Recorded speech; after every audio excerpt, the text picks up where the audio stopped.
بسم اللہ الرحمن الرحیم۔ الصلاۃ والسلام علیک یا سیدی یا رسول اللہ وعلی آلک و اصحابک یا نور اللہ۔ درود پاک کا ایک مشاہدہ سماعت فرمائیے اور دیکھیے کہ درود پاک پڑھنے والوں کو اللہ تعالیٰ کیسے کیسے عطا فرماتا ہے۔ یہ ایک بہن ہے، یہ کہتی ہیں کہ درود پاک پڑھنے سے میری زندگی میں واضح تبدیلیاں آئیں اور بہت سی عطائیں ہوئی ہیں، جن سے ایک تو یہ ہوا کہ دیدار رسول صلی اللہ علیہ وآلہ وسلم ہوا ہے۔ میں جب 1.25 لاکھ درود پاک مکمل کرنے کے قریب تھی تو میں نے خواب میں دیکھا کہ بہت سے چاند اور ستارے چمکتے دیکھے، اور پھر درود پاک پڑھتے مجھے محسوس ہوتا کہ جیسے حضور نبی کریم صلی اللہ علیہ وسلم سامنے ہیں۔ 1.25 لاکھ درود پاک مکمل ہوا تو دیکھتی ہوں کہ ایک راستہ ہے جہاں سب لوگ جمع ہوتے ہیں اور کہتے ہیں کہ اس دروازے سے نکل کے نیک اعمال والے جنت میں اور برے اعمال والے دوزخ میں جائیں گے۔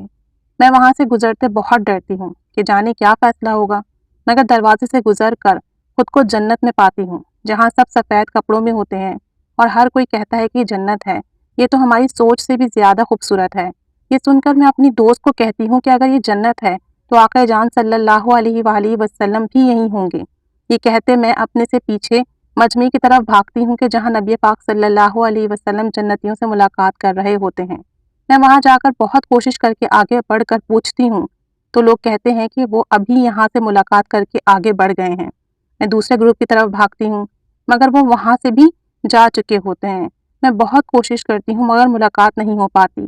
آخر تھک کر گھٹنوں پر سر رکھ کر رونے لگتی ہوں اور کہتی ہوں شاید وہ چاہتے ہی نہیں کہ میں انہیں دیکھوں۔ وہاں ہر بندہ بالکل پرسکون باتوں میں مشغول ہوتا ہے مگر میں خود کو بے بس محسوس کرتی ہوں۔ اتنے میں میری دوست میری طرف بھاگتی ہوئی آتی ہے اور کہتی ہے جلدی چلو، حضور نبی کریم صلی اللہ علیہ وسلم فلاں جگہ تشریف فرما ہے۔ میں بھاگتی ہوں اور دکھ اور محبت کے ملے جلے کیفیت میں کبھی گرتی ہوں کبھی اٹھتی ہوں۔ میں دیکھتی ہوں کہ وہ دور سامنے کچھ لوگوں کے سامنے جلوہ گر ہیں۔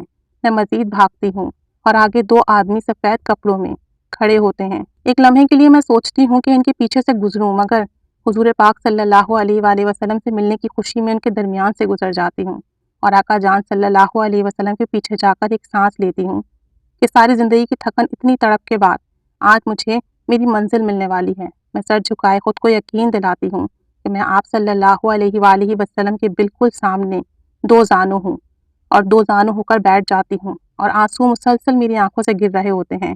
ہمت نہیں ہوتی کہ ان کی طرف دیکھوں اور وہ مجھے مسکرا کر دیکھ رہے ہیں۔ سبحان اللہ عز و جل، جیسے سب حال جانتے ہوں کہ یہ کون ہے، کیوں رو رہی ہے۔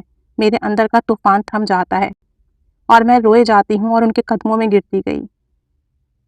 ان کے ایسے دیکھنے سے مجھے پھر دنیا کے دکھوں نے کبھی نہیں ستایا۔ سبحان اللہ عز و جل۔ ایک بار محبت سے درود و سلام پڑھ لیجئے صلی اللہ علیہ محمد صلی اللہ علیہ وآلہ وسلم۔ درود پاک عطا ہے، اللہ تعالیٰ جس کو چاہے نواز دے، جس کو چاہے عطا کر دیں۔ لوگ کروڑوں مرتبہ درود پاک پڑھ لیتے ہیں، پھر بھی بعض اوقات وہ مقام منزل نہیں ملتی جو چند ہزار لاکھوں مرتبہ پڑھنے سے مل جاتی ہے۔ بات ادب توجہ کی ہے، محبت کی ہے، یقین کی ہے، اور نبی کریم صلی اللہ علیہ وآلہ وسلم کی نگاہ کرم کی ہے۔ اللہ تعالیٰ ہم سب کو آپ صلی اللہ علیہ وسلم کی نگاہ کرم نصیب فرمائے، آپ صلی اللہ علیہ وسلم کی قربت محبت اور زیارت نصیب فرمائے۔ آمین بجاہ النبی الآمین، صلی اللہ علیہ محمد صلی اللہ علیہ وآلہ وسلم۔